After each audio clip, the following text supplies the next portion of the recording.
त्वयि मयि चान्यत्रैको विष्णुः व्यर्थं कोप्यसि मय्यसहिष्णुः भवसमचित्तः सर्वत्र त्वं वाञ्छस्य चिरात् यदि विष्णो त्वं. నీలోనూ నాలోనూ ఇతరులందరిలోనూ అంతటను వ్యాపించి ఉన్నది ఆ విష్ణువు మాత్రమే. అన్ని జీవులలో ఉన్నది ఆ పరమాత్మే. ఈ పరమ సత్యాన్ని అవగాహన చేసుకోలేని నీవు పదే పదే చెప్పబడుతున్న ఈ విషయం గురించి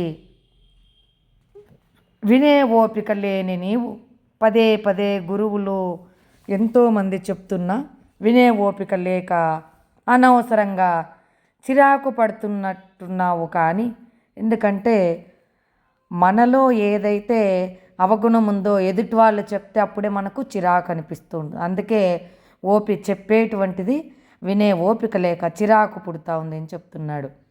ఇది మాత్రం సత్యము, ఇది ముమ్మాటికి నిజం అంటున్నాడు. నీవు విష్ణు పదాన్ని త్వరగా పొందదలుచుకుంటే అన్ని పరిస్థితులందు సమచిత్త తత్వాన్ని కలిగి ఉండాలి. ఎందుకంటే నీకు నచ్చే విషయం నీ ఎదురుగా చెప్పినా, నచ్చని విషయం నీ ఎదురుగా చెప్పినా నువ్వు యాక్సెప్ట్ చేసే విధంగా సమత్వ బుద్ధితో కలిగి ఉండాలి అని చెప్తున్నాడు. వేదాంత బోధనలో ఏదైనా ఒక విషయాన్ని అవగాహన అయ్యే వరకు పదే పదే చెప్తుండడం ఒక సంప్రదాయము. వేదాంతాలలో అర్థమయ్యేంత వరకు గురువులు పదే పదే చెప్తూ ఉంటారు. కొత్తగా చేరిన వారు, కొత్తగా వచ్చిన వాళ్ళు, ఓపిక లేని వాళ్ళు అయిన కొందరు శిష్యులు అసహనం చూపుతారు. పదే పదే మనము శిష్యులకి చెప్తూ ఉండాలి. అంటే కొంతమంది అసహనం చూపిస్తూ ఉంటారు, ఓపిక తక్కువ ఉంటుంది. ఇది అధ్యయనానికి పనికిరాదు.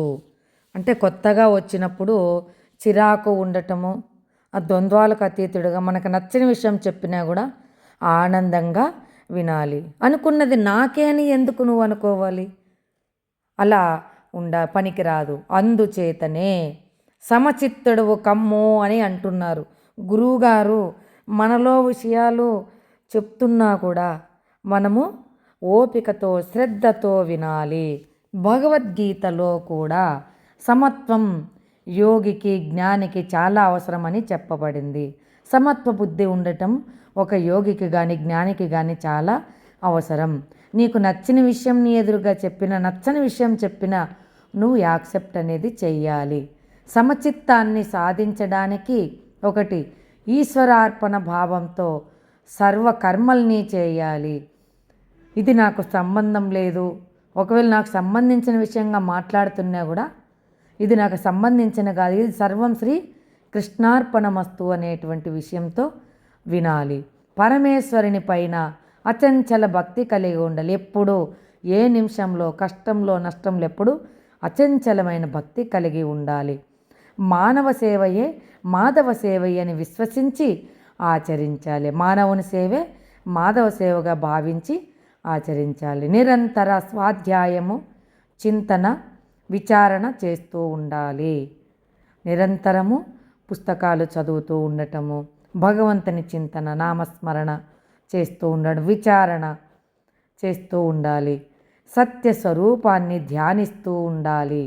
ఇలాంటి సాధన చేయడం వలన విష్ణువే అంతటా అందరిలోనూ వ్యాపించి ఉన్నట్లు తెలుసుకొని విష్ణు పదాన్ని పొందడం సుగమమవుతుంది అని భావము. శ్రీమాత్రే నమః.